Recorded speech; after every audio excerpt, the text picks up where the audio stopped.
Hey guys, how you going? This is BillyEatWorld again. Thanks for stopping by, and just remember, if you like what you see, don't forget to hit that like button down below. Also, before we start, take a second to vote in the poll in the description below and tell me what your favourite sci-fi FPS franchise is, because I'll be using the results in a video very soon. But anyway, today we're going to be taking a quick look at what I think are the best and the worst weapons in Star Wars Battlefront. And with only 11 weapons total, this means we're going to be covering about half the list, which should be the ones that you see all the time or not at all. Half the list is about right, I think, when you compare it to other games, because there's always a few good ones, a few bad ones, and the rest tend to be pretty average. Unlike other FPS games though, there's no attachments in Battlefront, so unfortunately for the bad guns on this list, well, there's really just no saving them. But anyway, before we get onto the trash, to kick off, one of the first guns you'll come across, the A280C, actually happens to be one of the best all-round blasters in the game. It doesn't quite deal as much damage as the Imperial starting blaster, the E11, but it's got a faster rate of fire and a larger capacity, which makes it a lot more consistent.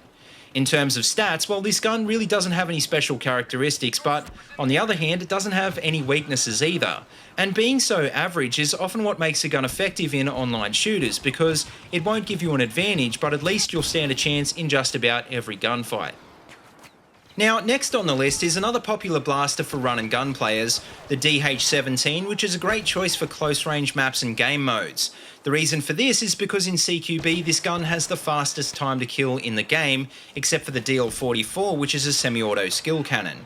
As a trade-off, this gun isn't quite as accurate as the A280C, and it's got a slightly smaller capacity, but for close quarters maps this isn't going to be a big deal. On larger maps, this gun is pretty much unusable though, because its biggest weakness is damage drop-off, and after 40 meters you'll need up to 20 shots to kill anyone.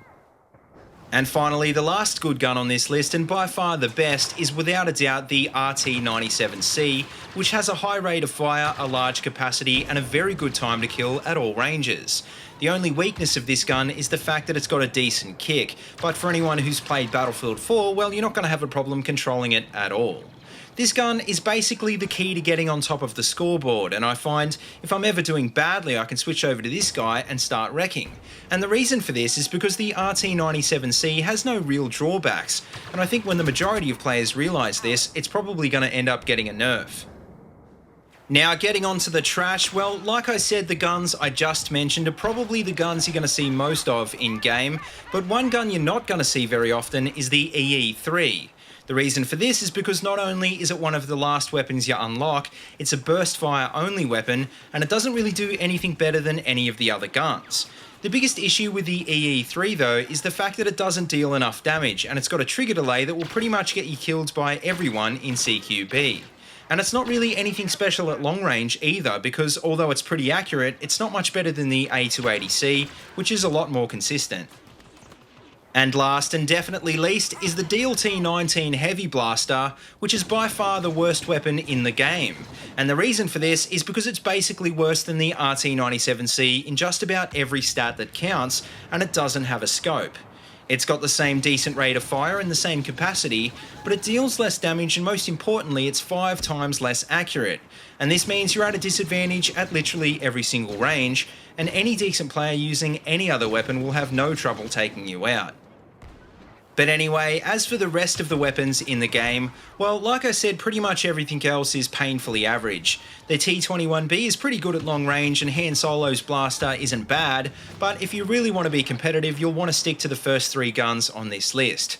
And that's a bit of an issue, I think, for a game with such a small weapon list, so hopefully DICE hit some of these guns with a balancing stick ASAP. Either that, or hopefully they'll add in some fun new weapons soon, because it's not going to take people long to get sick of playing with the same 3 or 4 guns. But anyway guys, that just about wraps up this video, so let me know what your favourite blaster is in the comments section below, and as always, if you like what you see, don't forget to like, comment and subscribe. Also, check out the links in the description below if you want to see more of my videos, or if you want to support my channel on Patreon, and until next time, see you later, and have a good one.